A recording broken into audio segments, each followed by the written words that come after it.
Welcome back to the Justice Factor. The government has vowed to place greater emphasis on vocational and technical training after school and less on purely academic education. Higher Education and Training Minister Dr. Blade Nzimande said last week that enrollment at tertiary level had increased dramatically since the advent of democracy, especially at technical and vocational education and training colleges. To discuss this, I'm joined now by the Minister himself, Dr. Blade Nzimande.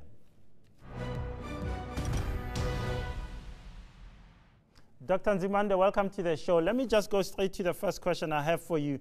Congratulations, 9 billion rand spent on kids to go to universities and other higher education institutions. But 50%, half of those kids who apply are actually turned away. This is too little.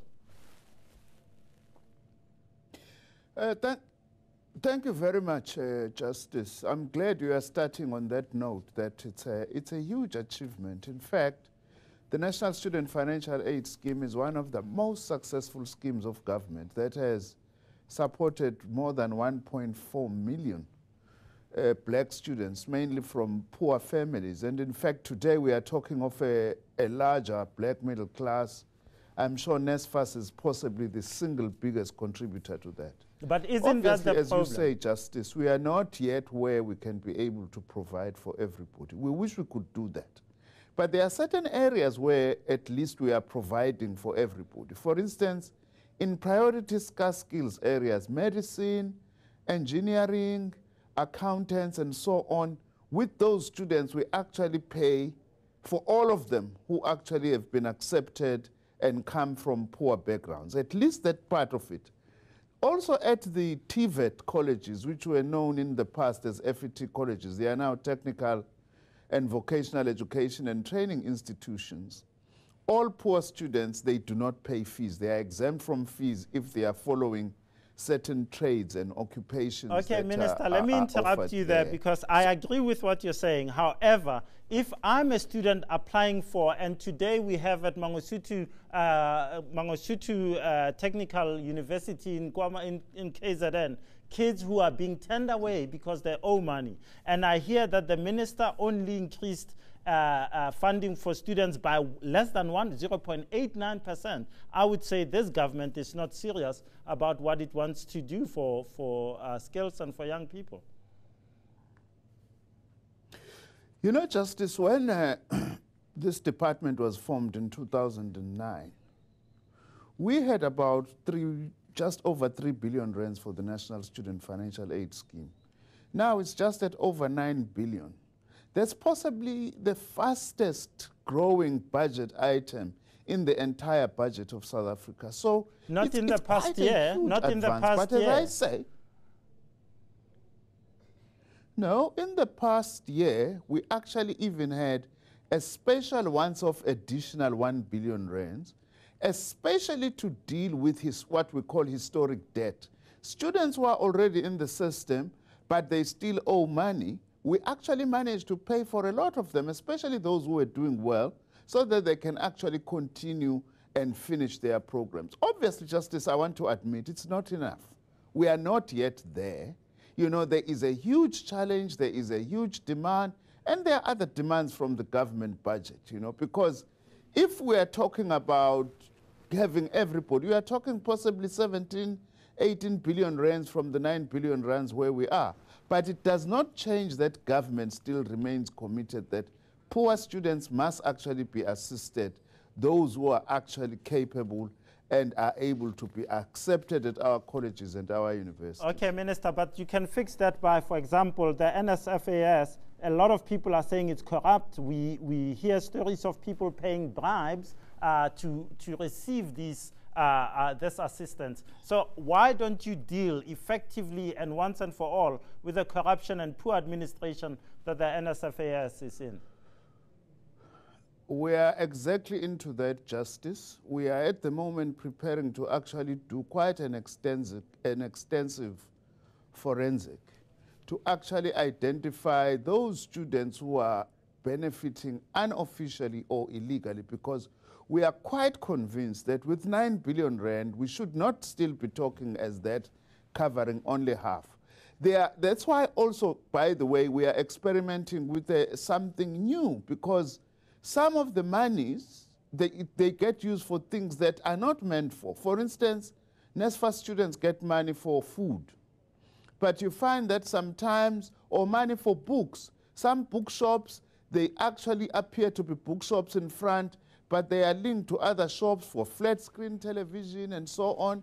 We are also dealing with that by piloting a new system that will enable that we are actually able to deal with that. It is a matter of serious concern that there is a lot of corruption, but it's not only corruption. Minister, I hope... Also capacity.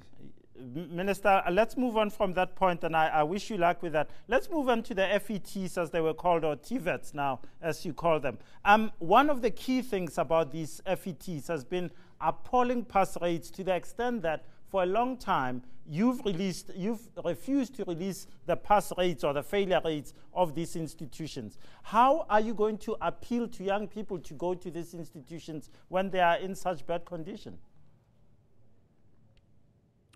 No, Justice, it's not true that we have actually not released the results. We've been quite open about the pass rate at these colleges, but we are not going to be releasing names of people into newspapers. You know, there hasn't been that tradition in this sector.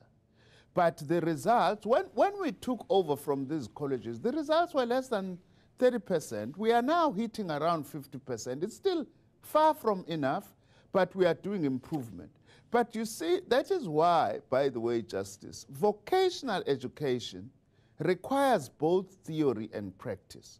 That is why we are calling on all employers in the public and the private sector to partner with us by providing workplace experience. That's one, it's not the only, but that's one critical factor that will help us to provide quality vocational education and also to improve the pass rate. But also we are looking at colleges now. We have got a very comprehensive turnaround strategy, including now we are going to be having dedicated lecturer training for lecturers at these TVET colleges, something that we've actually not had before. And also we are reviewing the curriculum so that we make sure that things that we teach there are in line with what our economy needs and what our communities need, so that we are able to produce students who are going to provide the much needed skills in our economy. Okay, Minister, you also face another challenge, and that's universities. Your own committee, led by Deputy President Cyril Ramaphosa last year, said that state funding of education of universities is on the decline, and there's a high dropout rate in our universities. In fact, 50% fail to finish their degrees. Don't you think you are starving these universities of funding and therefore leading to this problem of dropout rates, because people just don't get the education, the quality education they deserve? Justice, we were the first as a department to actually say that we are well below the average, even for the African continent, in terms of percentage of GDP spent on higher education. But we have increased student funding, and we will continue to focus on how do we increase funding for our sector if it is actually going to be able to respond to the needs that we have. In the meantime, nevertheless, what we are doing is to focus intensely on improving the pass rate and the throughput rate. You're absolutely right. For instance, this year we're looking at just over 600 million to focus on teaching and learning in our institutions. And also we are working at a system of mentoring and tutoring across the system, especially focusing on first-year students. That is why also we are increasing building of student accommodation, which also we want now in terms of our policy to prioritize first-year students, because that's Dr. where the highest Nzimande, failure thank you rate very much. is. And I'm afraid we've run out of time. Thanks so much for your time, and I hope next year we'll have you again on the show and discuss these things with improvements made. After the break, we slam our loser of the week and congratulate our winner. Don't go away.